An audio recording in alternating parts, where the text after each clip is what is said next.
I suspected my husband was planning a divorce, so I moved my inheritance. 2 weeks later, he filed the papers and then begged to come back when he realized he was bankrupt. Hello, everyone. Thank you for being here with me today. Before I begin my story, make yourselves a cup of hot tea and get comfortable. I'd love to know what time of day you're watching this video. Now, let me take you into the story. The air conditioner in the conference room hummed with a low electrical murmur that seemed to be the only sound left in the world. Across the mahogany table sat Robert, my husband of 25 years. He leaned back in his chair with that arrogant, charming smile fixed on his face. The same smile that convinced me to marry him when I was 22 and foolish. Beside him sat his lawyer, a man who looked like a shark in a cheap suit, rhythmically tapping a pen against a thick folder of documents. They looked confident, victorious even. Like two men about to carve a Thanksgiving turkey, and I was the bird. Diane, Robert's lawyer, began, his voice dripping with condescension. We just want to make this as painless as possible.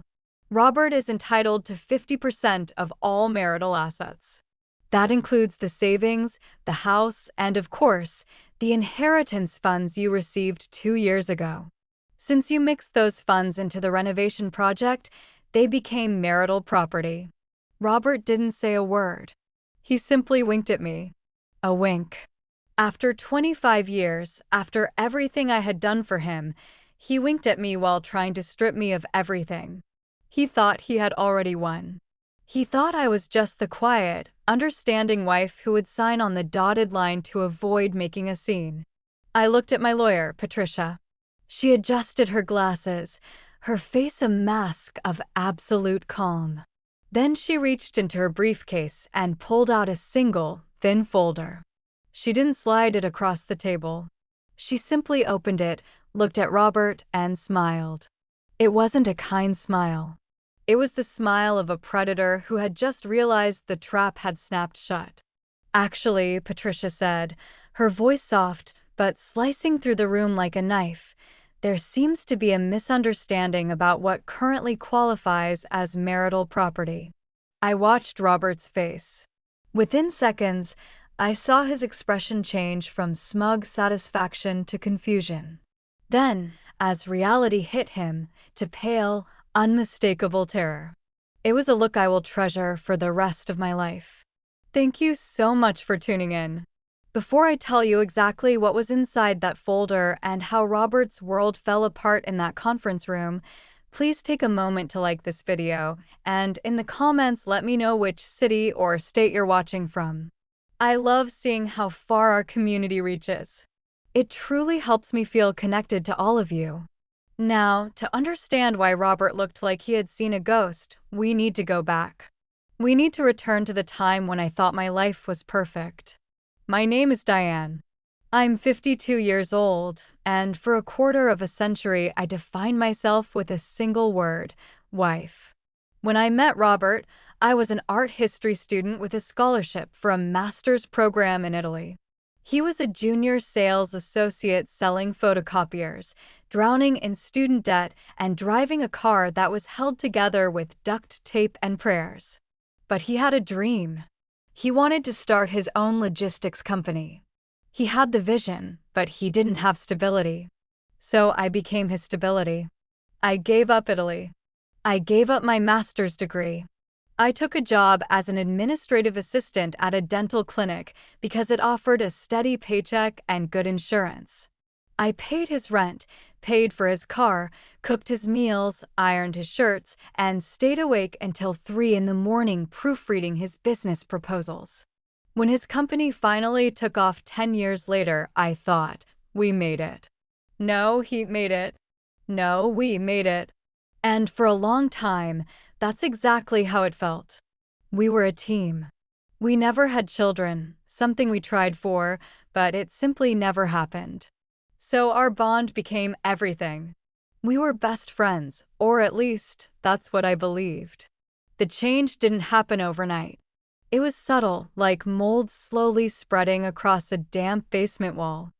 A few months ago, Robert started to change. It began with the phone. For years, Robert had been the kind of man who left his phone unlocked on the kitchen counter for hours. He'd ask me to answer texts from his mother or check his emails while he was driving. Then, one Tuesday night, we were sitting on the couch watching a movie.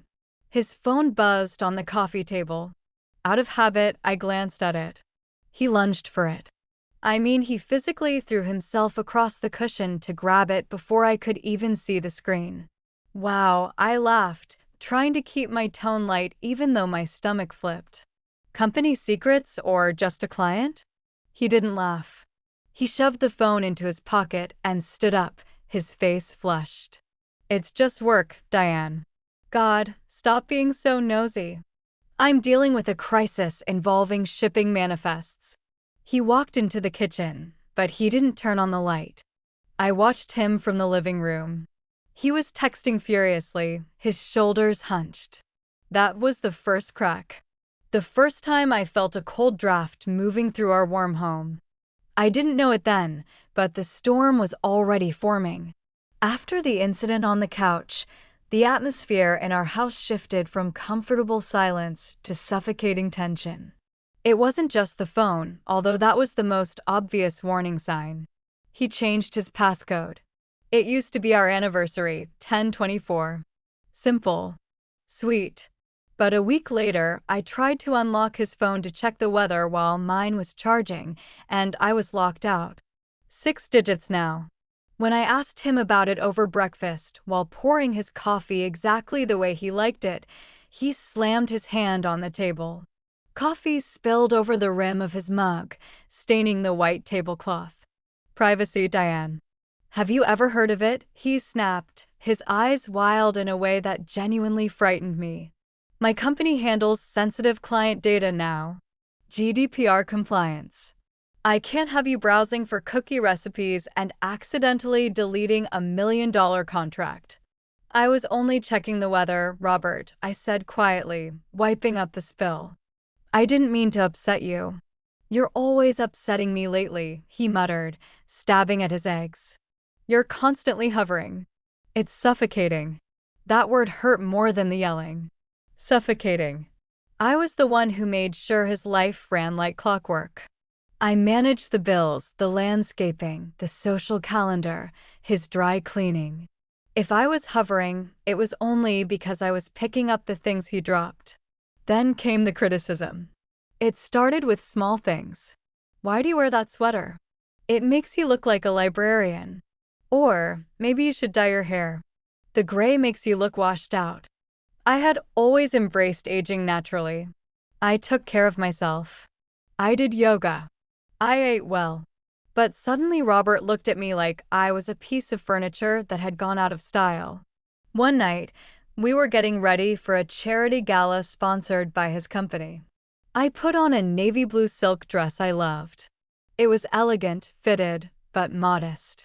I walked into the bedroom expecting him to say, "You look beautiful," the way he used to. He was adjusting his tie in the mirror. He saw my reflection and frowned. "That's what you're wearing." I smoothed the silk over my hips, feeling my confidence wilt. I thought it was appropriate. It's black tie optional. It's outdated. Robert sighed and turned to face me. Look, tonight is important. I need you to look vibrant. Look at the other wives. Just look at the women on TV. They make an effort. You look like you gave up 10 years ago. I felt tears sting my eyes, but I held them back. I haven't given up, Robert. I'm 52 years old. I'm not going to wear a sequined mini dress. Maybe that's the problem, he sneered. You have no ambition. Are you really happy just coasting through life? Coasting through life. I had sacrificed my ambition so he could have his. I wanted to scream at him. I wanted to remind him of the nights I ate instant noodles so he could buy a decent suit for meetings. But I didn't. I had been trained to be the peacemaker.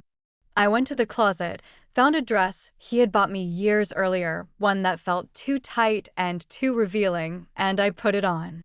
When we arrived at the gala, he barely spoke to me. He spent the entire evening moving through the room, laughing loudly, resting his hand on the backs of younger women while charming clients. I stood by the bar with a soda, feeling invisible. I was an accessory. A necessary attachment he was embarrassed by. But the worst part wasn't the insults. It was the way he made me doubt my own sanity. If I brought up his late nights at the office, he'd tell me I was crazy. I'm working myself to the bone for us, Diane, for our retirement. And you're over here inventing scenarios because you're bored. I'm not bored, I argued. I just miss you. You don't miss me, he said with a cruel laugh. You miss attention. You're insecure because you know you're not as sharp as you used to be. Have you seen a doctor? Maybe it's hormonal. You're acting hysterical. Hysterical. That word made me question my own reality. Was I being paranoid? I was turning into one of those nagging wives. That night, I lay in bed staring at his back while he snored, wondering where my husband had gone and who this cruel stranger was. I didn't know then that he wasn't just being cruel. He was preparing the battlefield. He was tearing me down so I wouldn't have the strength to fight when he finally made his move. 2 weeks after the gala, the dynamic shifted again. The cruelty didn't disappear, but it was masked by a sudden and intense enthusiasm. Robert came home one Friday night carrying a bottle of expensive champagne and a glossy brochure. I have a surprise, he announced, popping the cork. Foam spilled across the kitchen counter, but he didn't care. He was manic. His eyes gleamed with something that looked like excitement, but felt more like desperation. He spread the brochure across the kitchen island. It was for a luxury development called Zensek, a massive villa overlooking the Pacific, with floor-to-ceiling glass walls, an infinity pool, and a private terrace. It was beautiful. It also cost $5 million. Robert, I said, setting down my glass, this is incredible. But we can't afford it. The mortgage would be astronomical. That's the point, he exclaimed, grabbing my hands. His palms were sweaty. We can afford it. This is our future, Diane. Imagine waking up to those waves every single day. This is the retirement we deserve. I want to make it up to you. I know I've been stressed lately. I know I've been difficult. But this is what I've been working toward. Securing this for us. For a moment, my heart lifted. Was it really just stress? Was all of this about money and pressure and trying to provide for us? Was he trying to apologize? But just the down payment alone, I began. We have the money, he interrupted, squeezing my hands tighter. Your inheritance. The heir left the room. My parents had died 2 years earlier, only months apart. It was the darkest time of my life, and they had left everything to me. Their house, their savings, their life insurance. It was a substantial amount, enough to ensure I would never have to worry about money again. I had kept it in a separate account, mostly because I was too emotional to touch it. It felt like Mom and Dad's money, not mine. Robert had never pressured me about it before. He always said, "That's your safety net, sweetheart." Robert, that money is in my name. It's separate property, I stammered. I know, he said, his voice dropping into a soothing, almost hypnotic tone. But to get approved for a loan on a property this size, we need to show liquid assets in a joint account. We need to combine our strength. If you transfer the funds into our joint savings account, the bank will see we have reserves. We'll get the best interest rate. We close the deal, and then we have the house. He pulled me into a hug, but his body felt stiff. Diane, look at me. Don't you trust me? After 25 years? I built a company from nothing. I understand finance. This is a smart investment, unless... He paused. Unless you don't see a future with me. It was a trap. A verbal trap. If I said no, I was the bad wife who didn't trust her husband, the one ruining our dream retirement. If I said yes, well, my instincts were screaming. No, it's such a huge step. I whispered against his chest. It is, he nodded, pulling back to look into my eyes. But we have to move quickly. There's another buyer interested. A cash buyer. We need proof of funds by next Friday. You can go to the bank on Monday. Monday? That's in 2 days.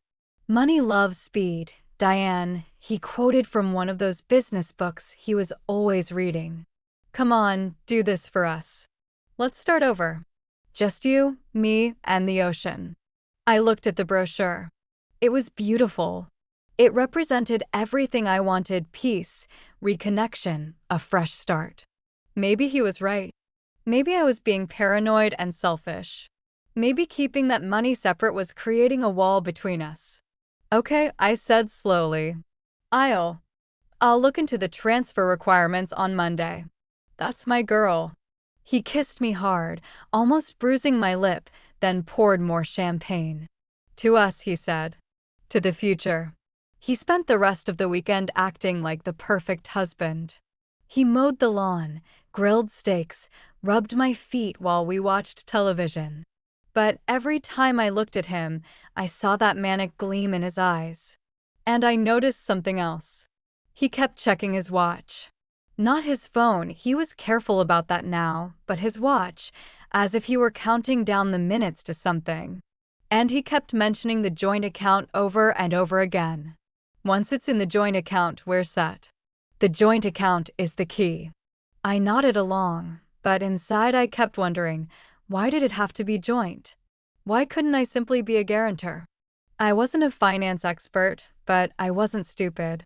I decided I needed to do one thing before Monday. I needed to see where he was really going when he claimed he was meeting with a real estate agent. Monday morning, Robert left the house early. Big meeting with the developers, he said while adjusting his tie in the mirror. He looked handsome, even charming, but there was a sheen of sweat on his forehead. You're going to the bank today, right? Around 11, I lied. I have an appointment with the branch manager. Good.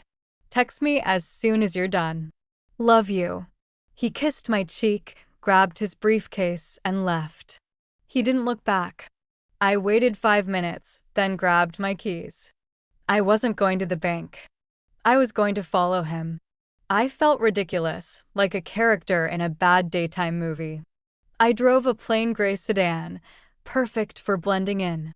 I followed his BMW from a safe distance. He didn't go to the developer's office downtown.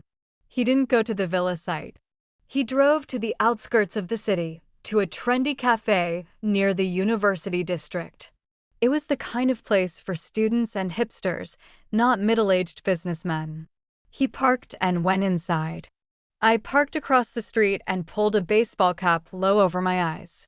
A few minutes later, I entered the cafe. The place was crowded and loud.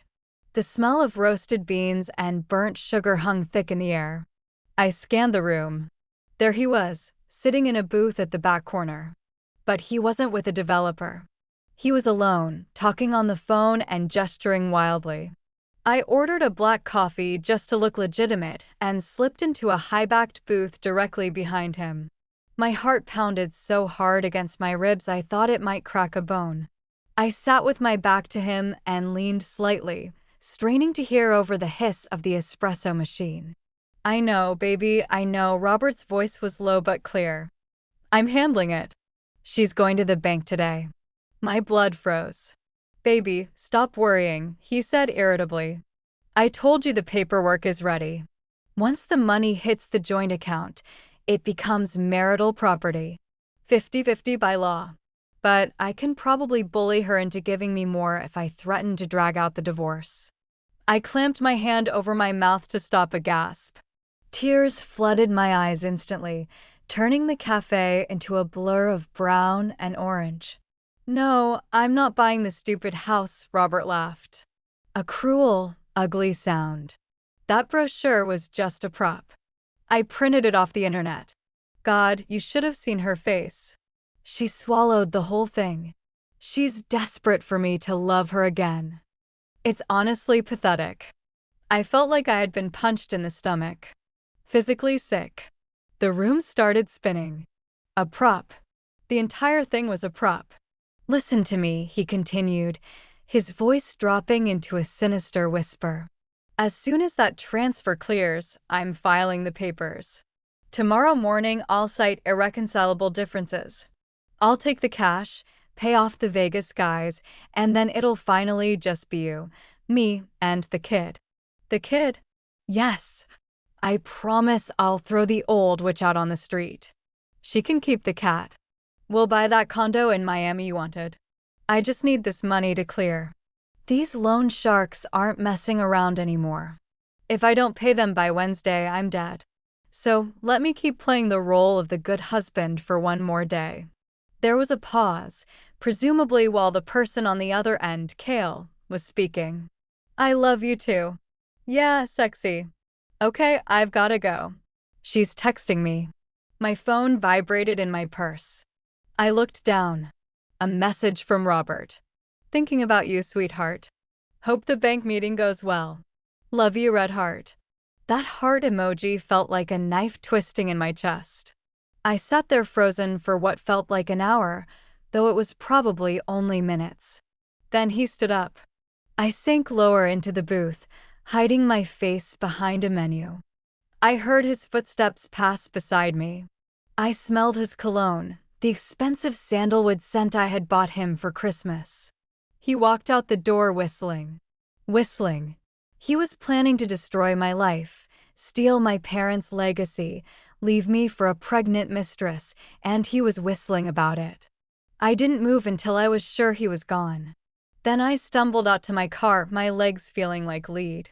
I sat in the driver's seat gripping the steering wheel until my knuckles turned white. The sadness was evaporating, burned away by a heat rising from deep in my stomach. It wasn't just anger. It was rage. Pure molten rage. Old witch, I whispered to the empty car. Pathetic. I looked at my reflection in the rearview mirror. I saw the gray hair he hated. I saw the wrinkles around my eyes. But I also saw the eyes of the woman who had kept him afloat for 25 years. The woman who balanced the books, saved the money, and built the life he was trying to steal. He wanted to play games. He wanted to talk about finances and laws. Fine. I started the car. I wasn't going to the bank to transfer him money. I was going to war. I didn't go home. I couldn't bear to walk into that house and see the wedding photos on the mantle, the spot on the carpet where we used to play Scrabble, the kitchen where he had spread out that fake brochure. Everything in that house was a lie now. It was a stage set for a play I didn't even know I was performing in. I drove west.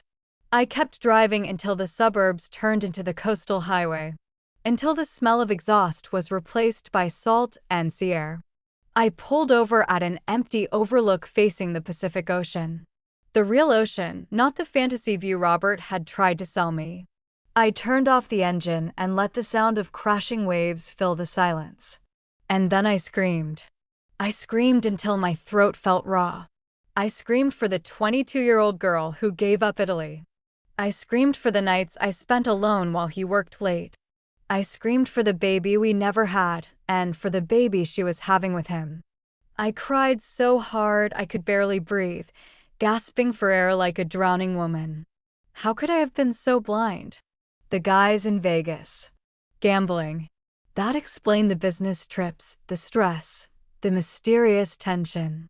He wasn't just leaving me, he was using me to bail out his addiction. He was going to waste my parents' life savings in a whirlwind of poker chips and sports bets, then leave me penniless in my 50s. I stared out at the water. It was chaotic, violent, powerful. It didn't care about my broken heart. And strangely, that comforted me. The world kept turning. I was still here. My phone buzzed again. Another message from Robert. Done at the bank yet? Let me know so I can call the real estate agent. I stared at the screen. The urge to answer him, to scream at him, to tell him I knew everything was overwhelming. But then I remembered what he had told Kale. I can probably intimidate her into giving me more if I threatened to drag out the divorce. If I confronted him now, he would panic. He might become violent. He had hidden that side of himself well, but desperation changes people. And desperate men do terrible things. I needed to be smarter than him. I needed to stay the pathetic, obedient wife just a little longer. I wiped my face with a tissue and checked my reflection in the mirror. My eyes were red and swollen. I slid on my sunglasses. "Okay, Diane," I said aloud. My voice sounded different, deeper, steadier. "You want to play the good husband? I'll play the good wife. But you are not writing the ending of this story." "I am." I picked up my phone and typed a reply. My fingers didn't tremble. "The bank is packed. The manager got stuck in a meeting. It might take a few hours. Don't worry, I'm handling it." I hit send. Then I called the one person I knew would answer on the first ring. "Patricia," I said when she picked up. "Diane, you sound awful." "What happened?" Patricia had been my college roommate. She was the one who told me not to give up Italy for Robert. Now she was the toughest divorce attorney in the state. She had divorced 3 husbands and kept her fortune every single time. "You were right," I said. My voice was cold and flat. "About everything. Robert is planning to leave me. He has a mistress, gambling debts, and he's trying to trick me into transferring my inheritance into a joint account before filing for divorce." Silence. Then the sound of a chair scraping backward. "Where are you?" "On the coast." "Do not go home," Patricia ordered immediately. "Do not talk to him. Do not sign anything. Come to my office now. Use the back entrance." "I have to go home eventually, Pat. He thinks I'm at the bank." "We'll handle the narrative later," Patricia said sharply. "Right now we protect the assets. If he wants a divorce, we'll give him one. But he's not walking away with a golden parachute. He's walking away naked." I hung up and started the car. As I pulled back onto the highway, a strange feeling spread through me. The pain was still there, a heavy stone lodged in my chest, but alongside it was something else. Adrenaline. Clarity. For 25 years, I had been the passenger in Robert's car. Today I was taking the wheel, and I was about to drive him straight off the road. Patricia's office was a fortress of glass and steel downtown. I entered wearing my baseball cap and sunglasses, looking either like a celebrity avoiding paparazzi or a woman having a nervous breakdown. Probably the second one. Patricia didn't hug me. She knew compassion would shatter me completely. Instead, she pointed to a leather chair and handed me a bottle of water. "Start talking," she said. "Every detail. Don't leave anything out." So I told her everything. The changed password. The insults. The beach house brochure. The conversation in the cafe. The Vegas debts. The baby. When I finished, Patricia leaned back in her chair, tapping a gold pen against her lip. "Okay," she said finally. "This is textbook. He's drowning in debt. He probably owes dangerous people money, and he sees your inheritance as his escape hatch. He needs that money classified as marital property so he can claim half, or use it to pay debts that become marital obligations once he files." "He said he's filing tomorrow," I whispered, my voice shaking slightly. "Then we move faster," Patricia replied. She pressed a button on the intercom. "Send Beverly in." The door opened and my mother walked inside. I gasped. "Mom?" "I called her," Patricia said. The second we hung up. My mother, Beverly, was 75 years old, barely 5 feet tall, and made entirely of titanium. She had never liked Robert. She called him that slick-talking little hustler. She walked over and wrapped her arms around me. That was when I finally broke. A sob tore out of me as I buried my face in her shoulder. "I knew it," my mother whispered, stroking my hair. "I knew that weasel would show his true colors eventually. Easy now, sweetheart. It's okay. We prepared for this." "We did." I pulled back, staring at them both. "Diane," my mother said sternly, "why do you think your father and I put those clauses in the will?" We didn't leave you the money directly in one lump sum transfer. We placed it in a revocable trust that you control. Right, I said slowly. But Robert wants me to liquidate the trust and move the cash. Exactly, Patricia cut in. If you move the cash into a joint account, the trust protections disappear. The funds become commingled. But right now, that money is still separate property. It's yours. So I just don't transfer it? I asked. No. Patricia smiled. It was a terrifying expression. If you simply refuse, he'll get suspicious. He could turn violent, or he could file immediately and try to freeze assets during litigation. We need to make sure that money becomes untouchable forever before he files. How do we move it? I asked. Patricia leaned forward. Not to him. To an irrevocable trust. We create a new entity today. We transfer your inheritance, your stocks, and your personal savings into it. We name your mother as trustee. You remain the beneficiary, but technically, you no longer own the assets directly. Once they're inside the trust, they're locked down. Even a judge would have a hard time piercing a properly structured irrevocable trust. And the best part, my mother added, her eyes sparkling with mischief, is that we can do the paperwork right now. I brought the notary. But Robert thinks I'm at the bank transferring everything into our joint account, I said. Let him think that, Patricia replied calmly. Go home. Tell him there was a problem, a bureaucratic delay. Tell him the funds will clear in 48 hours. Buy us 2 days. That gives me enough time to file the trust documents with the state and secure the assets before he files for divorce. She folded her hands on the desk. On paper, you'll appear to be a woman of very modest means. And the house? I asked quietly. The house is marital property, Patricia said with a shrug. He can fight over half of that if he wants. But the inheritance, the millions, that will be locked away in Fort Knox. I looked down at the stack of documents Patricia slid across the desk. It was a declaration of war. If I signed those papers, I was effectively destroying my marriage. But my marriage was already ashes. Robert had burned it to the ground the moment he gambled away our future at a poker table. I picked up the pen. This time, my hand didn't shake. Where do I sign? I asked. Patricia smiled. Right there, she said. Welcome to the resistance, Diane. The drive home from Patricia's office was the longest drive of my life. I had to transform myself from a betrayed woman plotting revenge back into a devoted, slightly confused wife. I practiced expressions in the rearview mirror. Concerned. Apologetic. Affectionate. It made me sick. When I pulled into the driveway, Robert's car was already there. He stood on the porch pacing back and forth like a tightly wound spring. I took a deep breath, forced a nervous smile onto my face, and stepped out of the car. Well, he shouted, rushing down the steps. Did you do it? Is it done? I bit my lip, pretending to hesitate. Robert, honey, don't be angry. His face fell instantly. The color drained from it, leaving him looking gray and damp. What? What happened? You changed your mind. His voice jumped an octave, almost hysterical.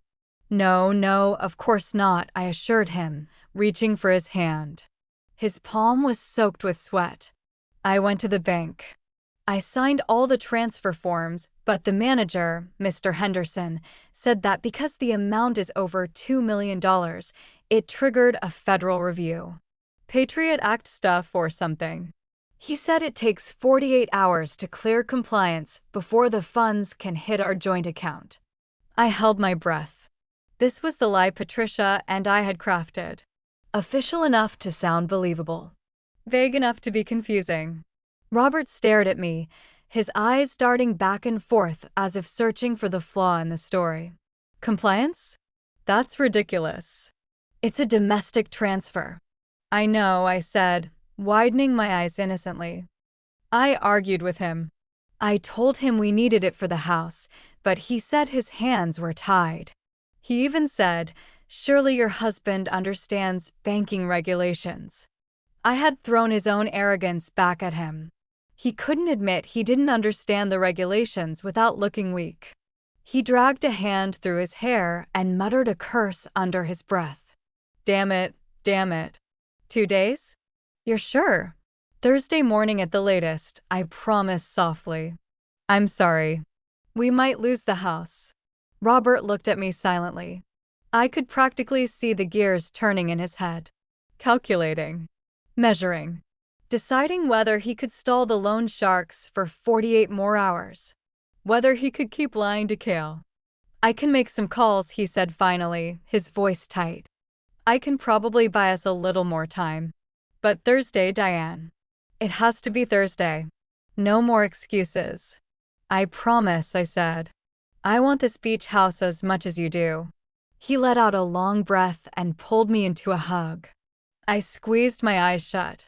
I could smell stale coffee on his breath, and underneath the expensive cologne was something sour and sharp. Fear. He was terrified. Good. You're a good wife, Diane, he whispered. I don't say that enough. I nearly gagged.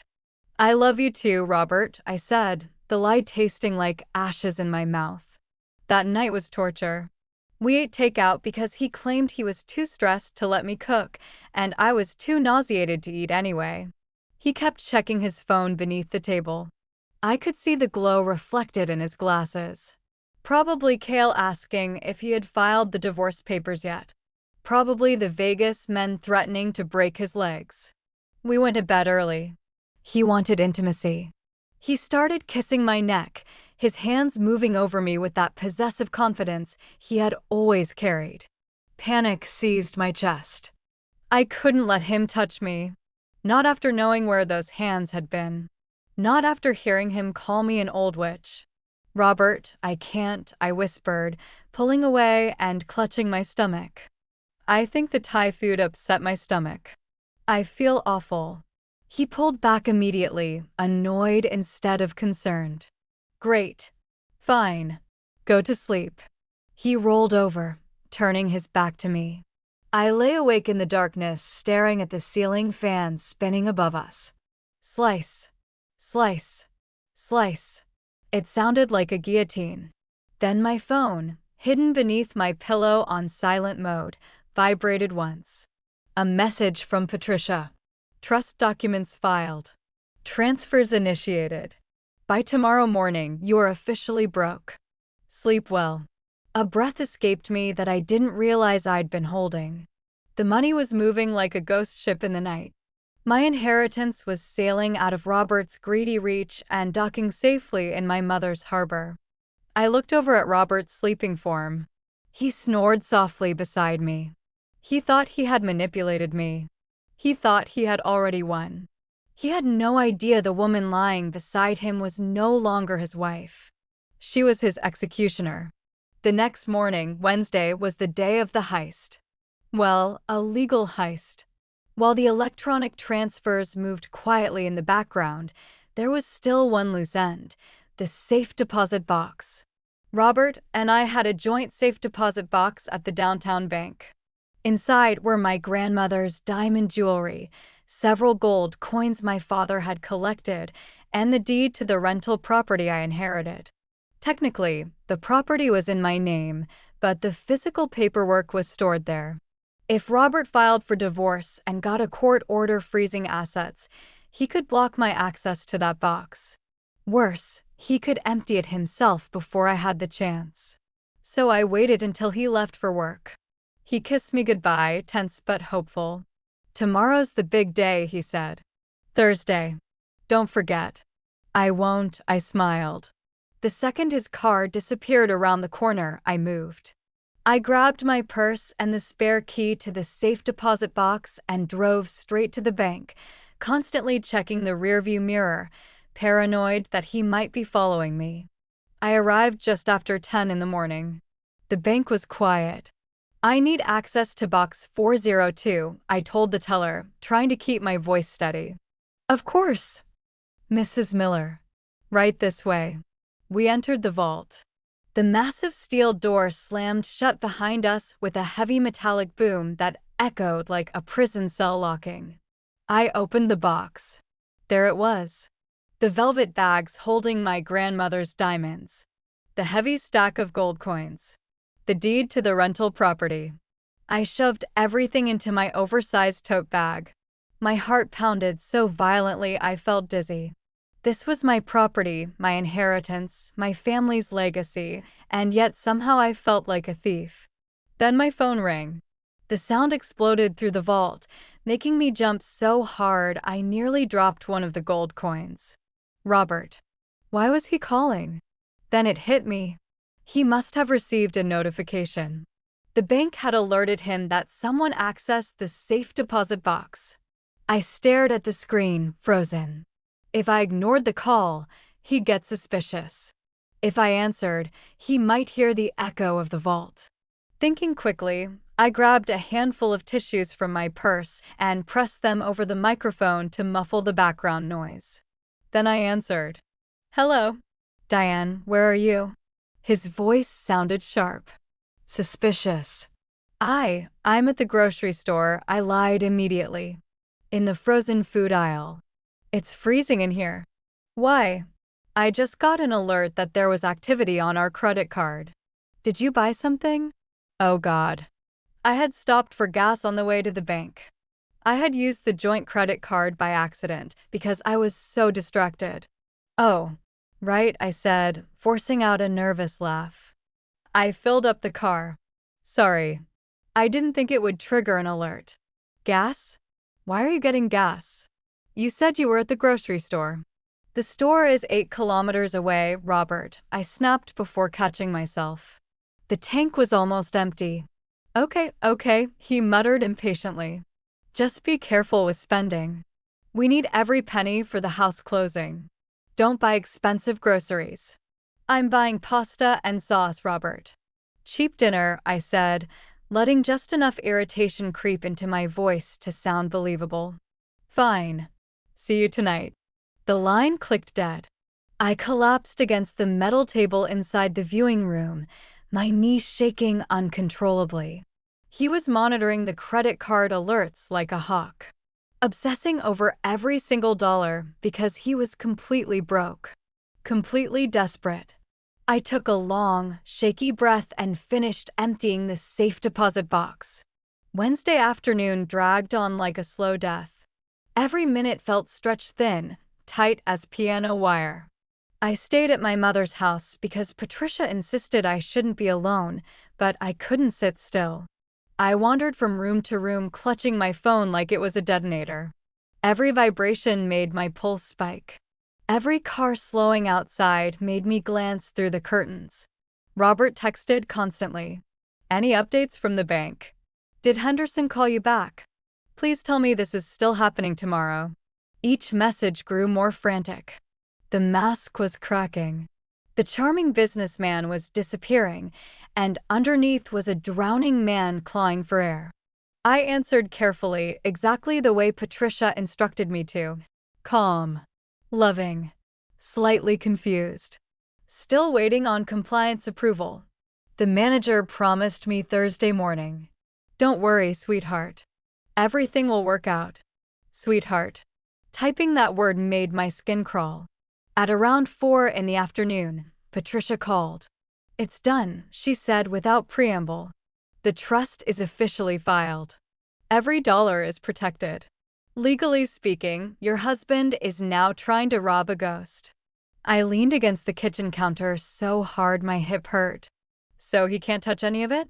Not unless he invents a time machine and marries you before your parents created the trust structure, Patricia replied dryly. Even then, I'd still beat him in court. For the first time in 2 days, I laughed. It came out shaky and strange, but it was real. Patricia's tone softened slightly. Listen to me carefully, Diane. Tomorrow is the dangerous part.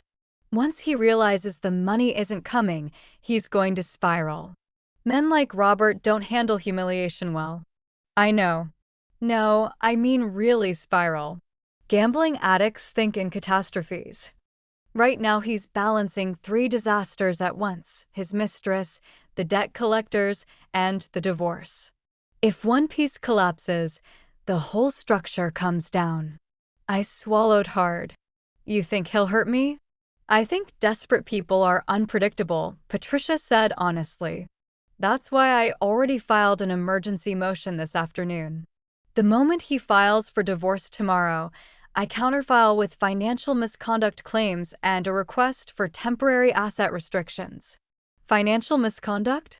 He concealed debt, attempted fraudulent coercion involving separate assets, and likely intended dissipation of marital funds through gambling. She paused. Judges hate that. A grim satisfaction curled in my stomach. For 25 years, Robert had treated me like background furniture. Decorative. Useful. Quiet.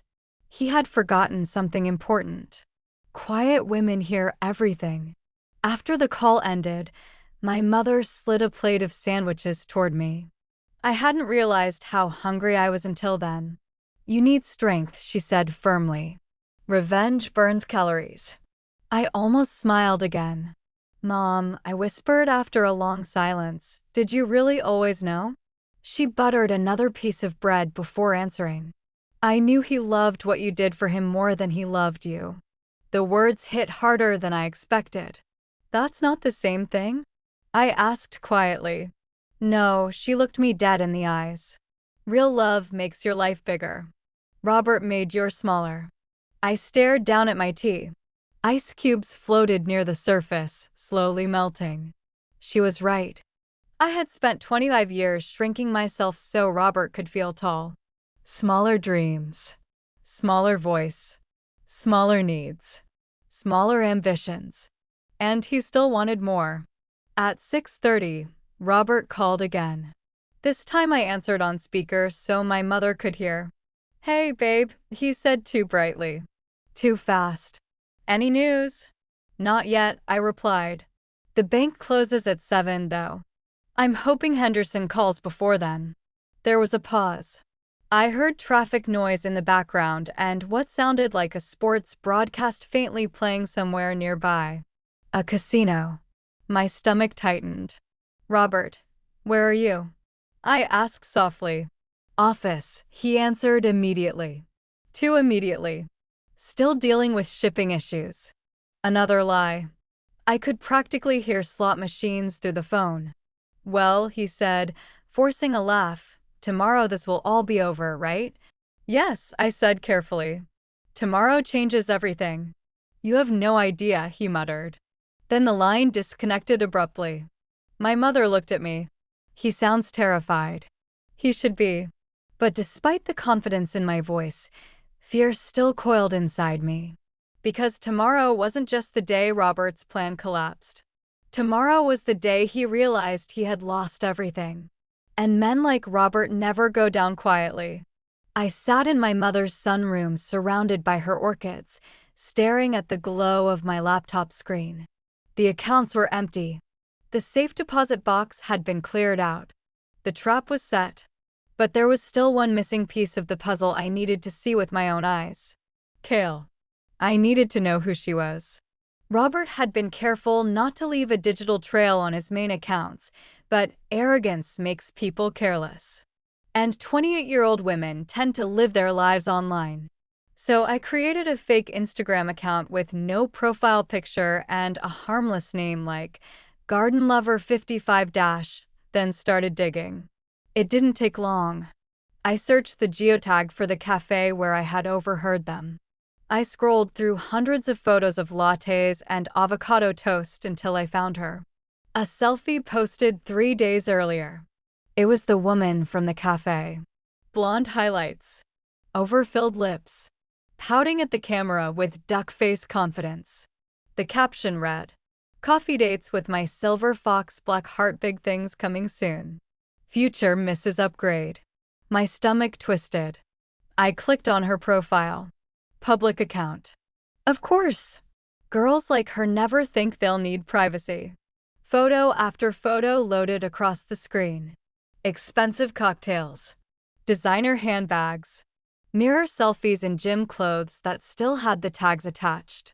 Endless captions about manifesting abundance and soft life energy. And then I found Robert. Not directly. She was smarter than that. No photos of his face.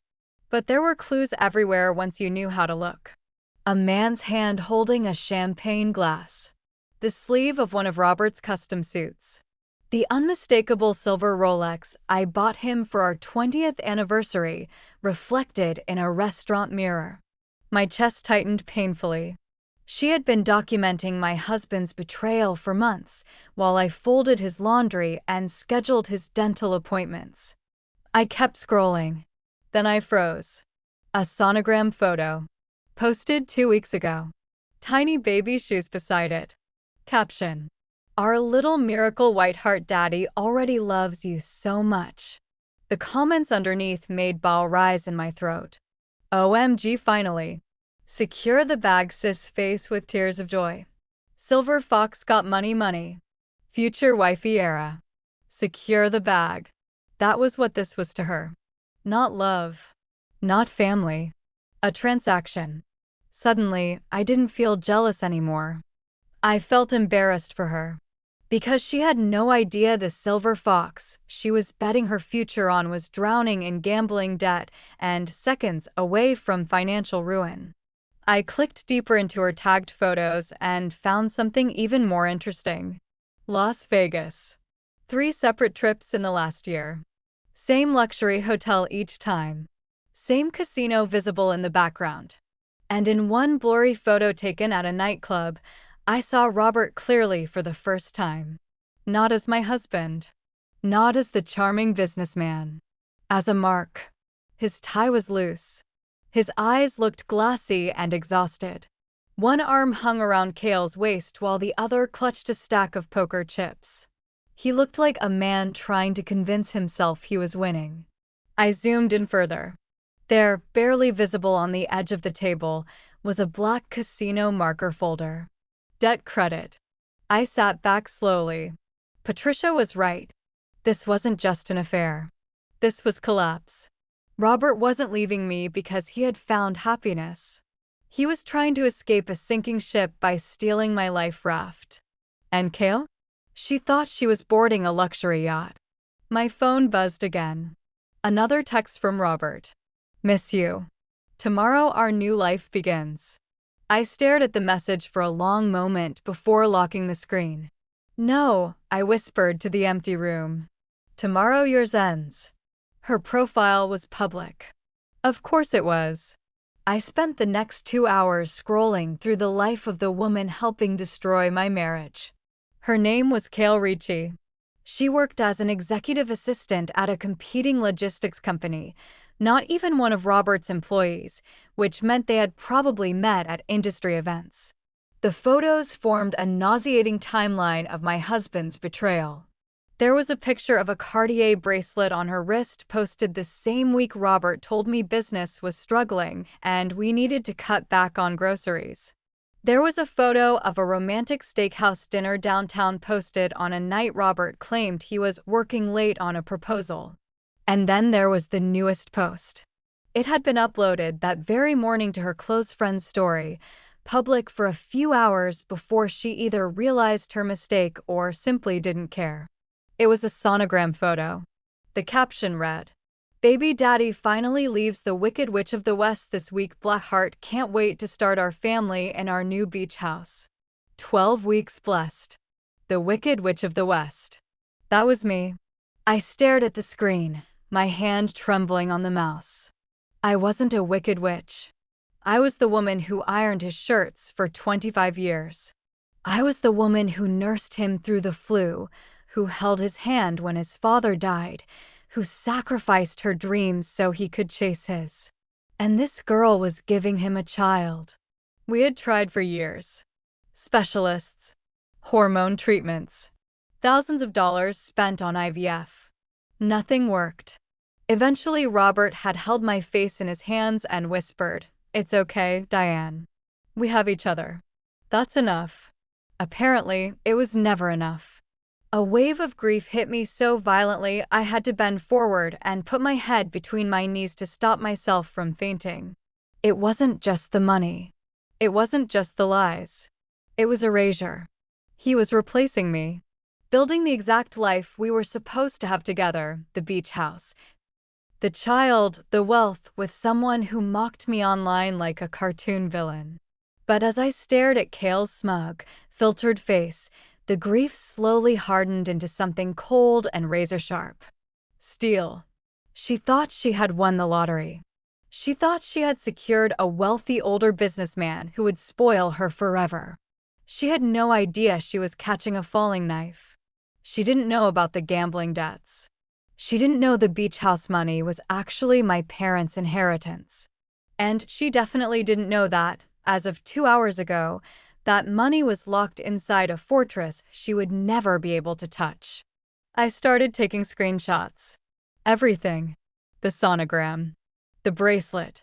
The captions. The dates. I printed them all in color. I wasn't just divorcing Robert. I was preparing to destroy his reputation. In a no-fault divorce state, adultery might not drastically change the financial settlement, but it changes the narrative. It gives leverage. And more importantly, it gave me ammunition for the moment his family inevitably tried to paint me as the villain. Poor stupid girl, I whispered to the screen. I closed the laptop. My mother walked in carrying a plate of sandwiches. "You look like you've seen a ghost," she said carefully. "No," I replied, standing up and smoothing my skirt. "I just saw the future. And it was going to be extremely entertaining watching it crash and burn." I checked my phone. Another message from Robert. "Can't wait for tomorrow. Love you." I didn't answer. Instead, I got into my car and drove home. It was Wednesday night, the last night I would ever sleep under the same roof as that monster. And I intended to make sure it was a night he would never forget. The air inside the house that evening was thick enough to choke on. Robert came home early, whistling that same tune again, carrying a cheap supermarket bouquet. He was manic all over again. Too much energy. Too many smiles. It was the behavior of a man walking a tightrope over a pit of vipers. "Tomorrow's the day," he announced cheerfully, stuffing the flowers into a vase without even trimming the stems. I called the real estate agent. "We close on the beach house Friday." I told her the transfer hits our account tomorrow morning. I stood at the kitchen island chopping vegetables. I kept the knife in my hand. It made me feel safer. "Robert," I said quietly, keeping my voice calm and level, "we need to talk." He stopped moving instantly. The smile stayed on his face, but it no longer reached his eyes. "Talk? Talk about what? Can't this wait until after the transfer clears? I want tonight to be a celebration." "It's about the transfer," I said. He froze completely. "What about it?" "I got a call from Mr. Henderson at the bank an hour ago," I lied smoothly. I turned to face him, leaning one hip against the counter. "There's a problem." "What problem?" His voice dropped lower. "Not loud yet, but dangerous." "The Patriot Act compliance review," I said, weaving the web tighter and tighter. "Because the trust was established years ago by my parents, and because the amount is so large, they flagged it for a secondary investigation." I let my voice tremble just slightly. They said it could take another 10 days before the funds clear." 10 days. He didn't shout it. He whispered it. And somehow that was far more terrifying. I tried arguing with them, I continued softly. "I told them we needed the money for the house, but they said their hands were tied." "I'm so sorry, Robert. We might lose the villa." I watched him carefully. I watched the blood drain from his face, leaving behind a sickly yellow, waxy color. I watched his hands curl into fists at his sides. He wasn't mourning the loss of a vacation house. He was calculating broken kneecaps and threats from loan sharks who expected their money by Friday. "You're lying," he spat. "Why would I lie?" I asked softly, pretending to be hurt. I want this as much as you do. 10 days is too late, he suddenly roared. He grabbed the vase of flowers and hurled it across the room. It smashed against the wall, exploding into shards of glass and water. I flinched, but I didn't step back. Robert, you're scaring me. I don't care if I'm scaring you.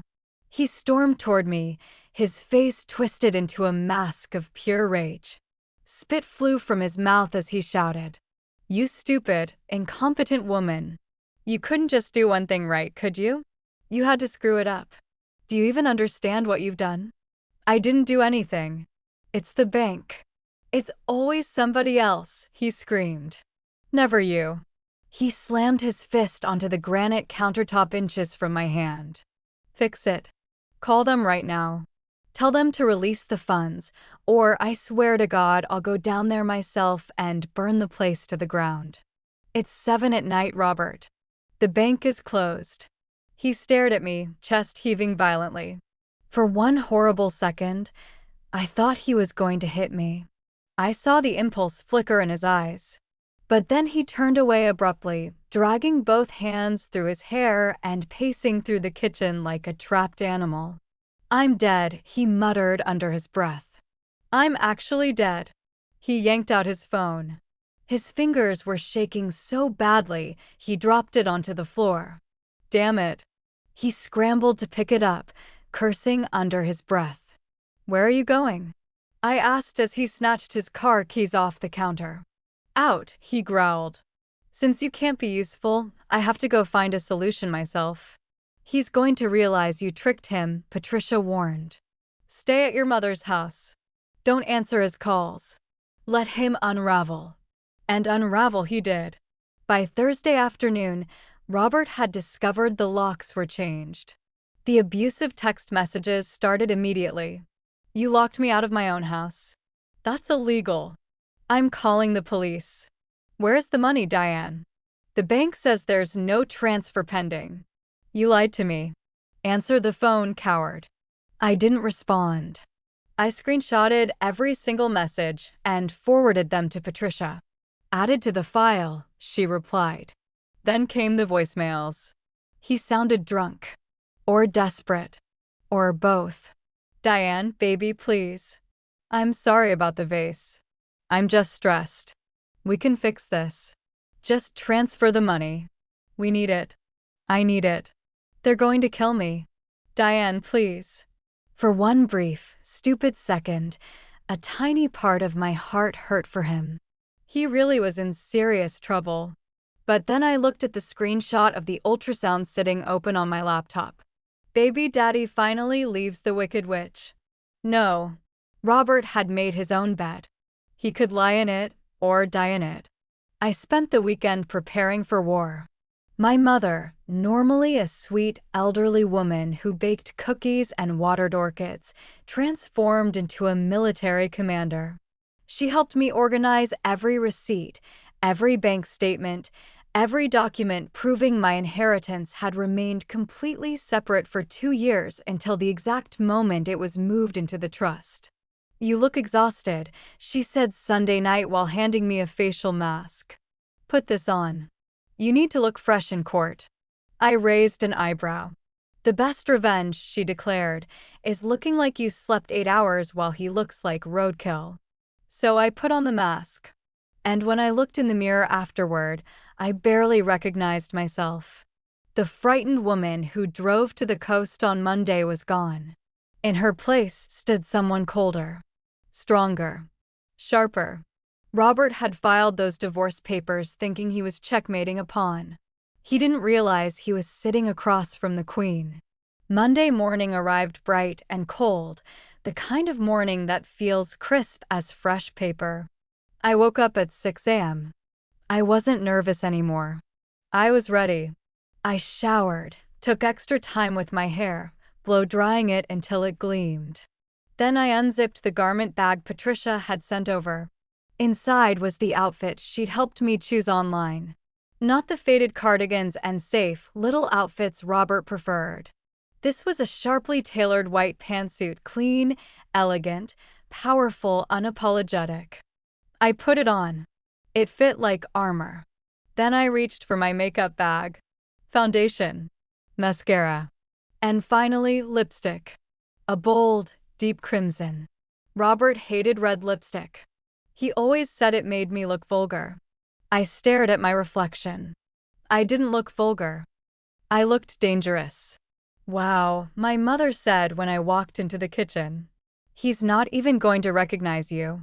That's the point, I replied calmly, lifting my coffee cup. We met Patricia at the courthouse. The mediation session was being held in a conference room inside the annex building, a mandatory step before appearing before a judge. As we walked down the hallway, the sharp click of my heels echoing across the marble floor, I saw them. Robert sat hunched on a bench outside the conference room. He looked awful. His suit was wrinkled. Dark bruised circles hung under his eyes. His knee bounced nervously like he'd had 10 cups of coffee. Beside him sat his lawyer, a man named Mr. Sterling. Sterling looked exactly like a bargain bin divorce attorney caricature, slicked back hair, expensive watch, smile that never reached his eyes. But what stopped me cold was the person sitting on Robert's other side. Kale. She was actually there. Obviously, she wasn't allowed inside the mediation room, but she had come anyway either for moral support or to mark her territory. She wore a tight floral dress that emphasized the small curve of her pregnant stomach. One manicured hand rested possessively on Robert's arm while she whispered into his ear. The audacity. The absolute shamelessness of bringing your pregnant mistress to divorce mediation. Patricia lightly gripped my arm. Don't react, she whispered. She wants a reaction. Don't give her one. I inhaled slowly. Then I gathered every ounce of dignity I possessed and walked straight toward them. Robert looked up. His jaw literally dropped. His eyes traveled over the white suit, the red lipstick, my posture, my expression. For one stunned second, he genuinely looked confused, as if he couldn't figure out who I was. Diane, he croaked. I didn't look at him. I didn't even glance at Kale, though I could feel her staring at me, probably wondering why the Wicked Witch suddenly looked like a Fortune 500 CEO. I stopped at the conference room door. Then I turned to Patricia and said loudly enough for all of them to hear. Let's go in. I have a busy afternoon scheduled. We entered the room. The door shut behind us with a soft click, cutting off the view of Robert and his little entourage. Patricia set her briefcase on the table and smiled slightly. That, she said, was perfect. He's already off balance. Now we knock him down. A few minutes later, Robert and Mr. Sterling entered the room. Robert avoided eye contact completely as he slumped into his chair. Sterling, on the other hand, radiated smug confidence. Let's make this quick, he announced while opening a thick folder. My client is seeking divorce on the grounds of irreconcilable differences. We are requesting equitable division of marital assets. He looked directly at me. We are also aware Mrs. Miller attempted to conceal funds last week, and we fully intend to ask the court to sanction her for it. Sterling's mouth opened slightly. Excuse me, he said. Patricia didn't blink. She simply tapped the document with one manicured finger. You're operating under the assumption, she said calmly, that Mrs. Miller is in possession of a substantial inheritance. She opened the folder wider, slowly, deliberately. And you are correct that she was in possession of it. Robert's head snapped up. But, Patricia continued, her voice smooth as glass, you appear to have missed a rather important filing with the Secretary of State last Wednesday. She slid the document across the table. A notarized copy. Official seal. Stamped. Filed. Beverly J. Miller Irrevocable Trust. The room changed instantly. It wasn't dramatic at first. Just a shift in air pressure. The kind of silence that arrives when people realize something fundamental has just gone wrong. Sterling picked up the paper. He read it once. Then again. Robert leaned forward. What is that? Sterling didn't answer him immediately. His eyes moved faster now, scanning clauses, dates, signatures. Patricia leaned back in her chair. An irrevocable trust, she said lightly. Established 2 years ago. Fully funded. Legally insulated from marital claims. Robert let out a short laugh. Nervous. Disbelieving. That's not possible. She only moved the money last week. Patricia turned her head slightly toward him. That, she said, is where your misunderstanding becomes expensive. Sterling finally looked up. You're saying the inheritance was never marital property? It was never accessible property, Patricia corrected. Not to him. Not to you. Not to anyone except the beneficiary structure outlined here. She tapped the page again. Which, as of this filing, does not include liquidation rights, transfer rights, or spousal conversion clauses. Robert's face tightened. That's illegal, he snapped. She hid assets. Patricia smiled. No, she said softly. She protected them. A beat. Then she added, almost gently. Something your client appears to understand very well, given his own financial arrangements. Sterling's eyes flicked up sharply. Patricia didn't elaborate. She didn't need to. The implication landed on its own. Robert's breathing changed. Faster. Shallower. This is nonsense, he said, voice rising now. She can't just move millions into a trust and pretend I don't exist. You do exist, Patricia interrupted. You just don't have legal access to her inheritance. She leaned forward slightly. Which means your emergency motion for hidden marital funds is going to be very difficult to argue in front of a judge. Sterling flipped through the papers again, faster now, searching for an escape clause that wasn't there. There wasn't one. Robert turned to me suddenly. For the first time since I walked into the room, he actually looked at me. Not as a wife. Not as a problem. As a wall he had just run full speed into. You planned this, he said quietly. I didn't answer right away. I just met his eyes. Calm. Steady. No shaking hands. No fear. I protected myself, I said finally. His jaw tightened. Kale shifted uncomfortably beside him for the first time. Her hand dropped from his arm. Sterling cleared his throat, suddenly less confident. Even if the trust is valid, he said carefully, there are still marital assets, property, accounts, liabilities. Of course, Patricia said smoothly. We are more than willing to proceed with standard equitable distribution. She paused just long enough to let the next words land. But the inheritance is not part of that equation. Silence again. Thicker this time. Heavier. Robert leaned back in his chair slowly, like something inside him had gone out. The calculation was gone from his face now. Only the realization remained. That the money he thought was his escape route was never reachable at all. Sterling's face darkened as he scanned the second document. Robert didn't even look at it. He was still staring at me like if he blinked hard enough, the entire room might reset itself back to a version where he was still in control. Patricia continued anyway, voice steady and clinical. Joint checking account, $2,000. She tapped the paper. Joint credit card debt, approximately $1,000 and rising. Then she looked up. No significant liquid assets remain in any jointly held accounts. The silence that followed wasn't just quiet. It was heavy, pressurized. The kind of silence that feels like it could crack glass.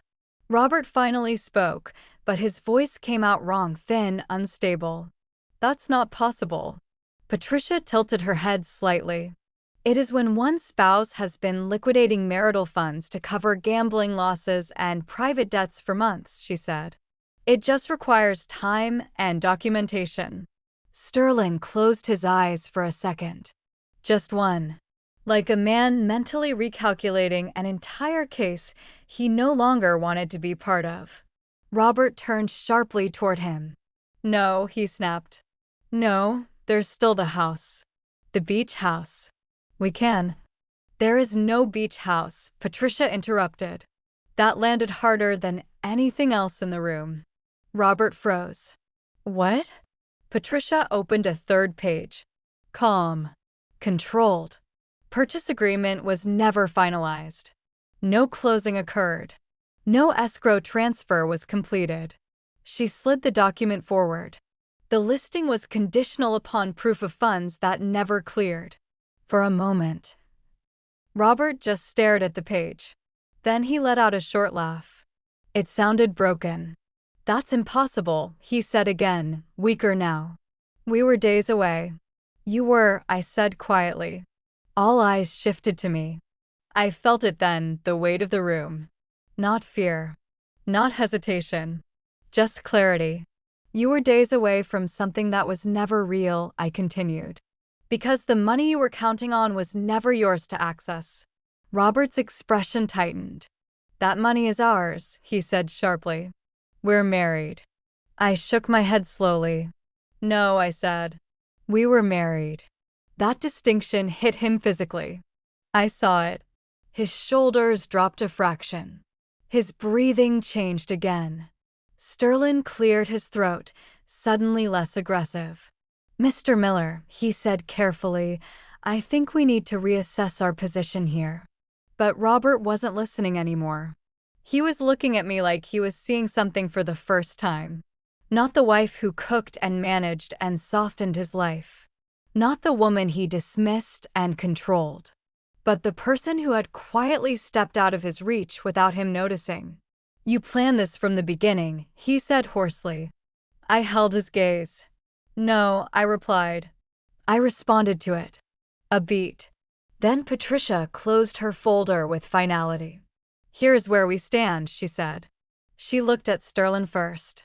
Your client has minimal marital assets, significant undisclosed liabilities, and no access to the protected trust. Then she looked at Robert. And any attempt to claim coercion or fraud regarding that trust will fail. Badly. She leaned back slightly. So the question now is simple. Her eyes sharpened. Do you still want to proceed with a contested divorce? Or do you want to negotiate before this becomes a financial autopsy? Robert didn't answer immediately. For the first time since this began, he had nothing prepared. I'll continue from your last line, keeping the same story, tone, and flow. Los hombres camtaneros. Estaba estresado. Barbara's voice cracked through the phone like she had already decided what version of reality she wanted to live in, and mine simply wasn't it.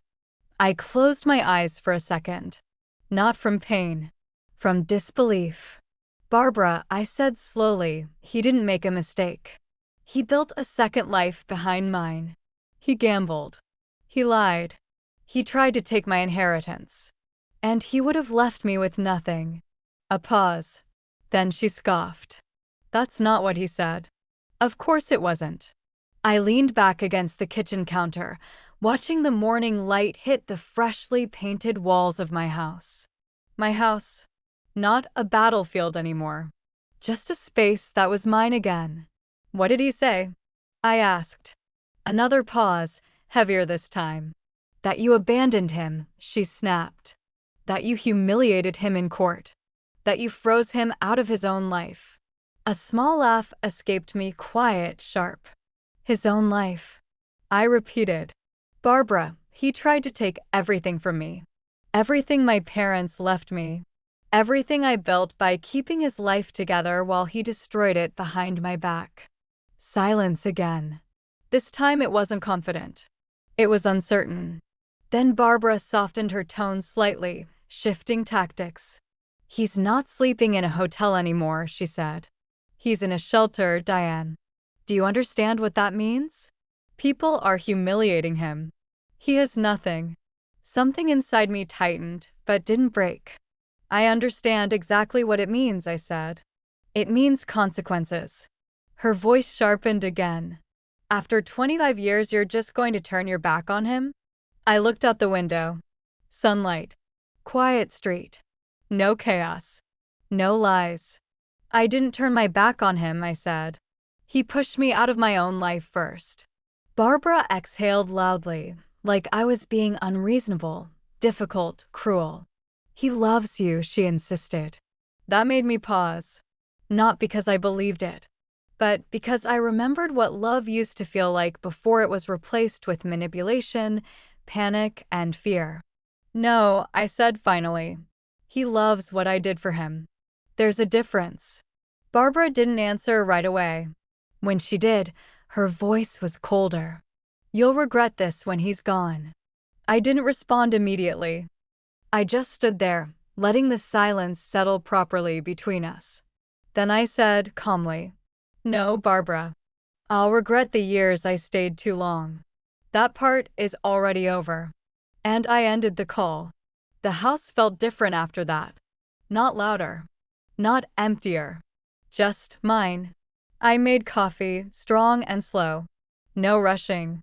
No checking phones. No anticipating explosions. For the first time in years, the day didn't belong to someone else's mood swings. It belonged to me. And somewhere out there, Robert was learning something he should have learned a long time ago. Not everything you destroy comes back to save you. Si quieres una traducción literal al inglés de este último fragmento, aquí la tienes.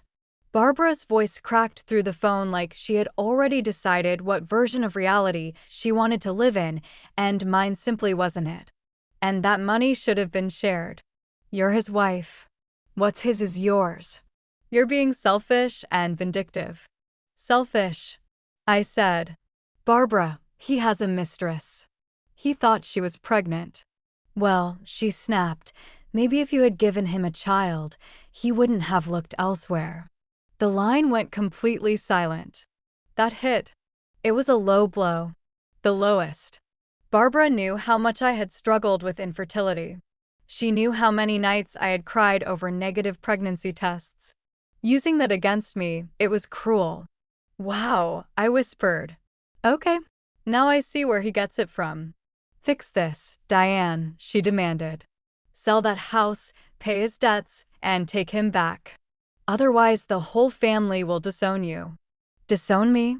I laughed. It was dark and dry. Barbara, you rely on me to take you to your appointments. You rely on me to pay for your extra nursing care because Robert's business couldn't cover it. You think you're disowning me? No, I'm disowning you. You wouldn't dare. Watch me. I hung up. Then I did something satisfying. I went to my laptop. I compiled a file. Screenshots of Cale's posts. Bank statements showing Robert's casino withdrawals.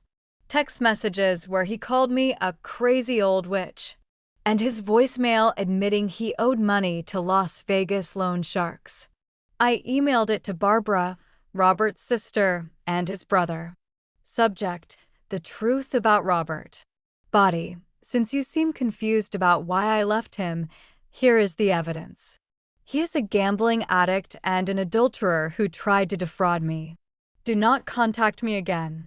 If you want to help him, feel free to pay his debts yourselves. Send. Then I blocked their numbers. All of them. It was harsh. It was brutal. But it was necessary. I realized that keeping toxic people in your life just because their family is a recipe for misery. They had chosen their side. They chose the abuser because he was blood. Fine. They could keep him. I called the nursing home billing department. Hi, this is Diane Miller. I'm calling to remove my credit card from Barbara Miller's account. Effective immediately. I hung up and felt lighter than air. I had pruned the dead branches from my tree. Now I could grow. Time has a strange way of revealing truth. 6 months passed. My divorce was finalized. Since Robert had no lawyer and didn't show up for the final hearing, I received everything I asked for. The house was mine. My trust was secure. I returned to my maiden name, Anderson. I started living again. Painting classes. Hiking club. Reconnecting with friends I had neglected while trying to be the perfect wife. Then one Tuesday night, I was out eating tacos with Patricia and friends when a delivery scooter pulled up. The driver looked frantic. It was Robert. He looked 20 years older. Hollow. Broken. He delivered the pizza and saw me. We locked eyes. "Diane," he whispered. But I didn't react. "You're blocking the way," I said calmly. And he left. Later, I learned he was living in a basement apartment, working 2 jobs, drowning in debt, abandoned by his family. I didn't feel joy, just closure.